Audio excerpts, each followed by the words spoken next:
According to today's guest, it's just a simple fact that things are going to get much, much worse. We welcome back Jim Rogers to GoldCore TV. Last time he was on, he warned us that the next bear market would be the worst in his lifetime. Well, that was all the way back in January. And to say the landscape has changed somewhat would be about as big an understatement as when Janet Yellen claimed inflation was merely transitory. We thought it irresponsible of ourselves not to invite Jim back on the show to find out what his take is now, given all that has gone on since the beginning of the year. The war in Ukraine, posturing by Pelosi, the small issue of energy prices, and supply chain issues, to name a few. Chats with Jim inevitably bring fresh insight combined with years of experience and consideration, and today's chat is no different. As always, you can see more of our conversations in the gold and silver space over on our YouTube channel. We've got market experts, mining experts, history experts, authors, and journalists, to name a few. And if you're wondering what to tune into after this, then why not hit subscribe and check out our extensive back catalogue of interviews. But for now, sit back and enjoy as Dave Russell speaks to legendary investor Jim Rogers.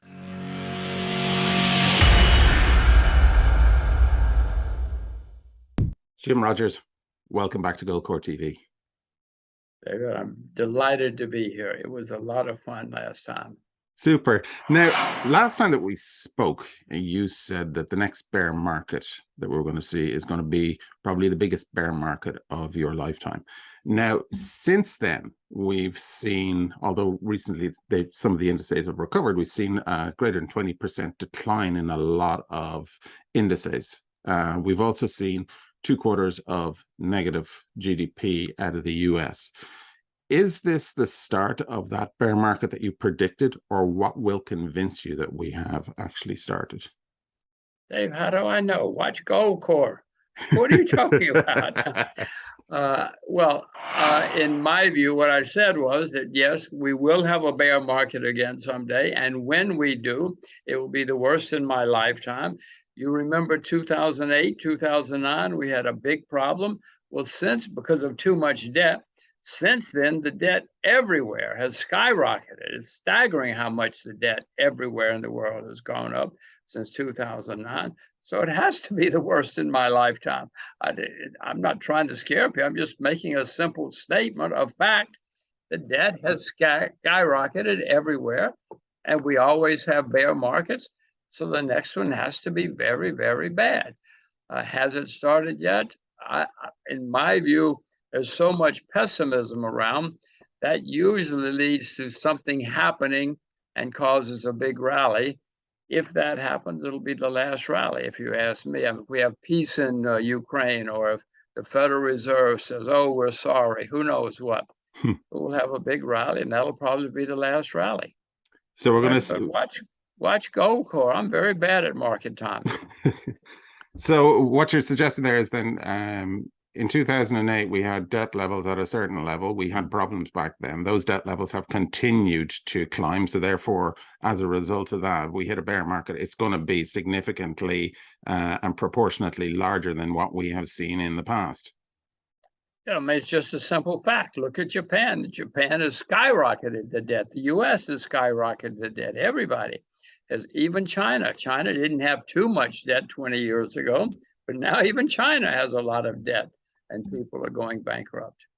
Is there any way that it can be avoided? Not that I know of. I mean, I guess America tomorrow could say we're going to have deficit spending, and the Japanese and the Germans and everybody else will say them, but that would cause a problem too. If all of a sudden all these governments stop spending so much money, that will eventually cause a big problem too. Dave, I mean, look out the window. The world has gotten itself into a bad situation, or at least central banks have gotten the world into a bad situation. Whether we like it or not, there's staggering debt out there, and that throughout history has caused problems. If you know a way to get out of all of the debt with no problems, hooray. Hooray for Dave Russell. Hooray for GoldCore. There are going to be some serious consequences. I mean, one of the things that we're seeing a lot of dollar strength, or relative dollar strength at the moment. Do you think that that is caused primarily by the fact that the dollar is just currently looking like the least bad option on the street at the moment? Well, they're all bad, but I own a lot of US dollars. And the reason I do is because when the turmoil comes, people look for a safe haven. Now, they think the dollar's a safe haven for historic reasons. It's not. It's not. We're the largest debtor nation in the history of the world. But since people think it's a safe haven, the dollar will have a big rally, might get overpriced, might turn into a bubble. I hope I'm smart enough to sell it if that happens. And your next question, Dave, should be, what are you going to do with the money then? And that's a very good question. I look every day to find out what's going to be the next competitor for the US dollar. If you know, Dave, please do not announce it. Do not announce it on the program. Send me a private email, because I'm looking every day to figure out what it's going to be. Logically, it would be the Chinese renminbi, but the Chinese currency is a blocked currency. You cannot have a world currency that's blocked. So I don't know what it's going to be. One of the things that has happened since the last time that we spoke was the invasion of Ukraine. Now, the part of the global financial response to that has been a lot of sanctions, financial sanctions, whether that's things like sanctions through SWIFT, and it's really come across as weaponizing financial markets and weaponizing financial assets. Do you believe that that was a wise move, or do you think that there are some unintended consequences as a result of these sanctions? Well, for the Americans, it was absolutely insane. I'm an American, so I don't like it, doubly don't like him. But, you know, people were already looking for something to compete with the dollar because of political reasons. If Washington gets angry at you, they cut you off. Dave, that's not the way a reserve currency is supposed to be. It's supposed to be completely neutral. Anybody in the world can use it for anything. And all of a sudden, Washington says, no, no, no, if we don't like you, you're in trouble. So now people are accelerating the move to find something to compete with the US dollar, because even our friends are starting to say, wait a minute, these guys could take our money away just by, you know, closing down the banks or for whatever, in whatever way or whatever reason. So no, this just accelerates the move away from the US dollar. I don't like it, Dave, but I can see what's happening. Everybody in the world say, wait a minute. These guys could cut us off at a moment's notice, so we got to have an alternative. Now, speaking about alternatives, one of the things that a lot of people have been investing in over the last number of years has been cryptocurrencies. I'd love to get your opinion on what role, if any, that cryptocurrencies play in hedging against this, the demise of the dollar or the demise of fiat currency. Well, I have never bought nor sold any cryptocurrencies. My wife has, but I haven't. And my view is that if the cryptocurrencies become successful as money, as currencies, which the bulls say it will, the governments are going to say no. I mean, every government in the world now is working on crypto money. The US, I mean, the Chinese are way ahead of the rest of us, but eventually all money is going to be on the computer. But when that happens, when the US says, okay, this is money now, the bureaucrats in Washington are not going to say, okay, but if you want to use that money, you can use that money over there too. That's not the way bureaucrats think. That's not the way governments think. They want control. They want power. They want to know everything that's happening. So my view that as long as it's just a trading vehicle, who cares? A lot of people are trading it and making money or losing money, but it's only if it starts being a threat to government control that, in my view, governments will act and say, nope, you cannot do it. Now, you're a big fan of gold and silver and using it as a hedge against everything that we've been talking about at the moment. Notwithstanding that, and notwithstanding everything that should be playing into the hands of gold and silver at the moment, the increase in debt, the increase in uncertainty, the geopolitical tension, We have seen gold and silver being relatively mooted over the last year or two. What do you think is holding it back when it should, by all accounts, be performing extremely well during these turbulent times? Well, central banks everywhere have been raising interest rates and have been tightening the money. And when that happens, many assets correct. It's the way markets work. Nothing goes straight up or straight down.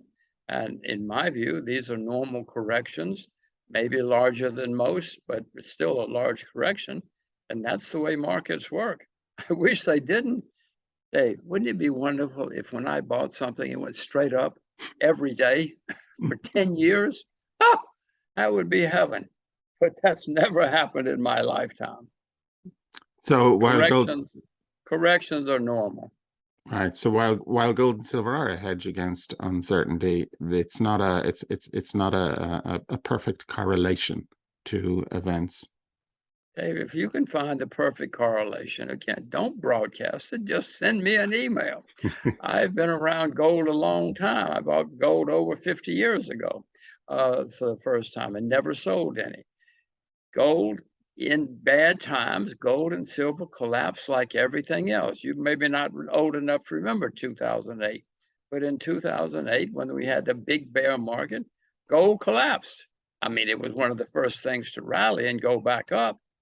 But that's the way markets work. When people are in a panic, many of them sell everything they can, and they have to sell some things because they get margin calls.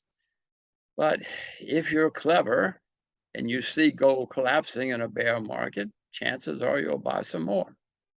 I would buy silver today if I were buying either, because silver is cheaper on a historic base, but I'm sure I'll buy both when it happens, if it happens. And one of the things that we have seen, again, since last time we spoke, the transitory inflation phrase was being bandied around a lot.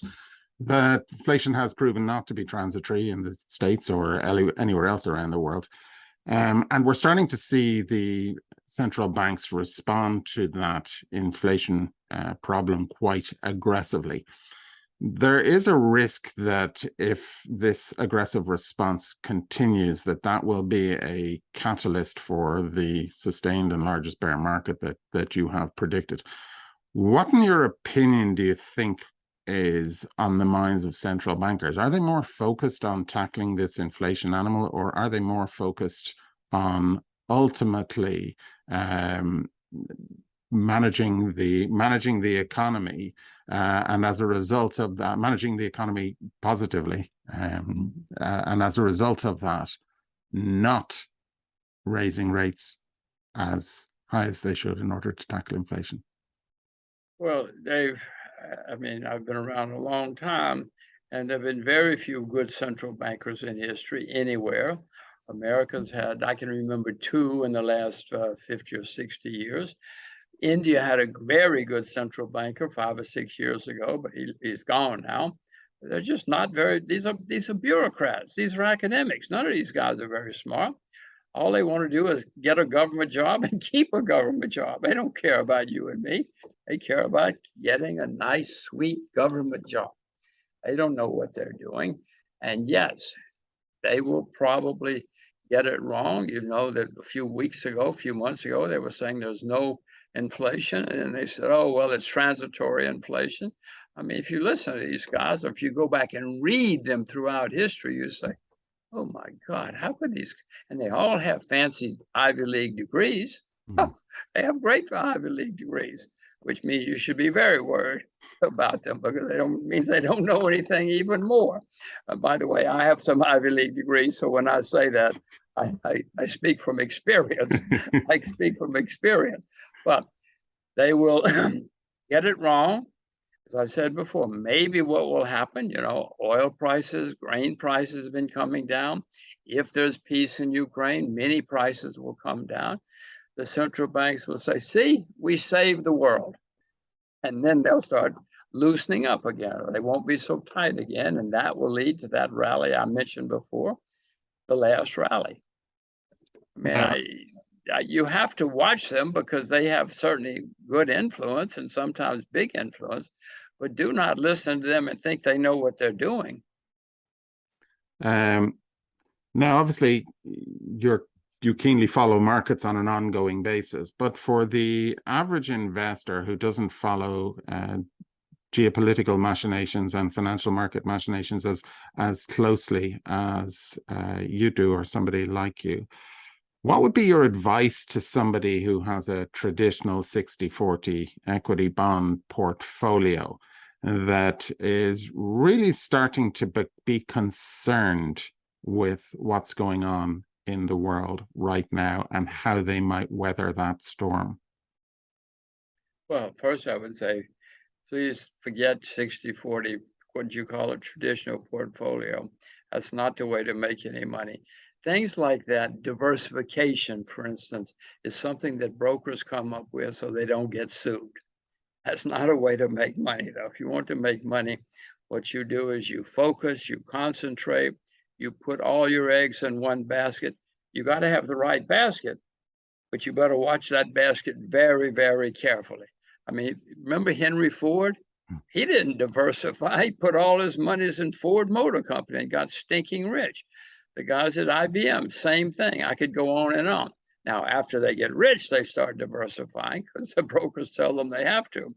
But no, if you want to get rich, find the right investments, few, and then focus and concentrate. That's how you get rich. You don't get rich diversifying, and you certainly don't get rich with a 60-40 portfolio.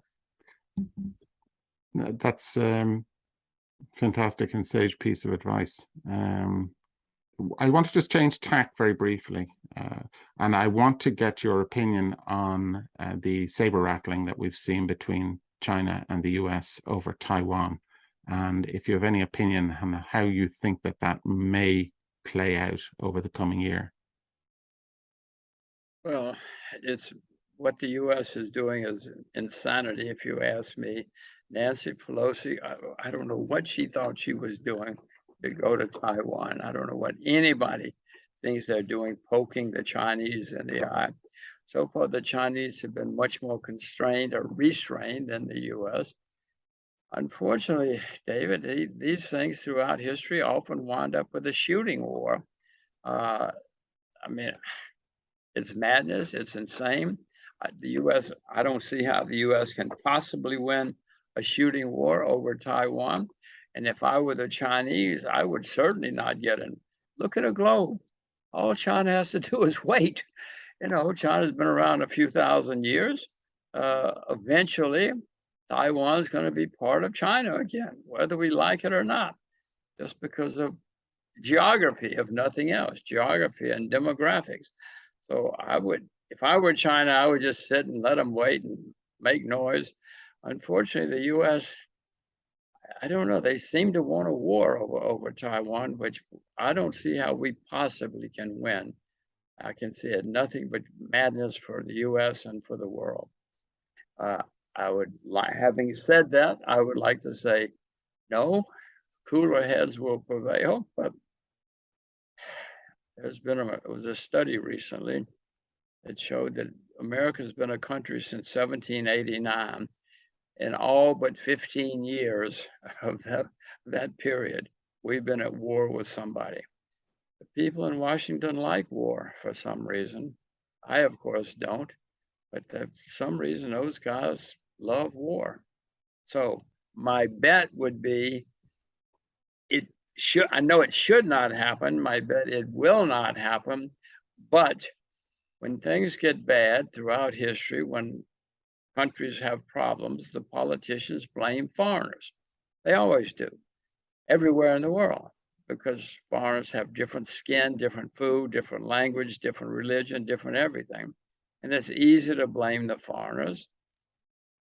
And that's how we have wars, as insane as they are. So I would say it's not going to happen, but I wouldn't bet on it, given I know that problems are going to come. And when problems come, a lot of politicians like to start blaming foreigners.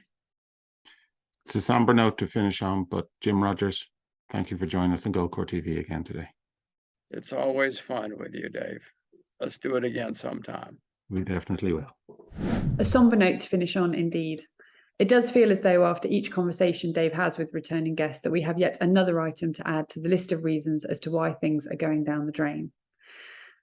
But as hard as it is, it's a good reminder as to why we do what we do here at GoldCore TV. We're not politicians trying to spin you a yarn about how things will get better if you just vote for us. We're not policymakers trying to justify our overpaid civil service positions, and we're not journalists beholden to the Wall Street elite for stories and talking heads. Instead, we're just here to show you why it's sensible to take responsibility for the value of your own portfolio. We think one of the best ways to do that is to own gold and silver. Own something that has survived thousands of years of political and financial experiments. Own something that can't be duplicated or confiscated at the touch of a button. Own something that is desired by governments and individuals around the world. It's just a very simple way to ensure your wealth and livelihood. But don't take our word for it. Just listen to our guests. Until next time.